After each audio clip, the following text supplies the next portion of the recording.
Tally പ്രൈമിൽ നമുക്ക് സെയിൽസും പർച്ചേസിനും വേണ്ടി ഒരു പുതിയ ലെഡ്ജർ എങ്ങനെ ക്രിയേറ്റ് ചെയ്യാന്നുള്ളത് നോക്കാം. അതിനുവേണ്ടി ടാലി ഓപ്പൺ ചെയ്ത് ഗേറ്റ് വേ ഓഫ് ടാലിയിൽ ക്രിയേറ്റ് എന്നുള്ള ഓപ്ഷൻ സെലക്ട് ചെയ്യുക.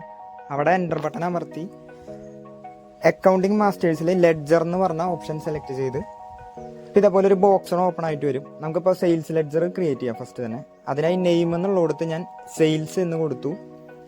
സെയിൽസ് കൊടുത്തതിന് ശേഷം എൻ്റർ അമർത്തി താഴോട്ട് പോരാ. അണ്ടർ എന്ന ഓപ്ഷനിൽ സെയിൽസ് അക്കൗണ്ട് എന്നുള്ള ഓപ്ഷൻ സെലക്ട് ചെയ്യണം.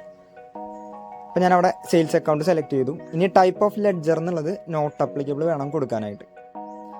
നോട്ട് അപ്ലിക്കബിൾ കൊടുത്തു. ഈസ് GST അപ്ലിക്കബിൾ എന്നുള്ളത് അപ്ലിക്കബിൾ സെലക്ട് ചെയ്യുക. Set or alter GST details എന്നുള്ളത് ഡീഫോൾട്ട് നോ ആയിരിക്കും, അത് തന്നെ കൊടുക്കുക.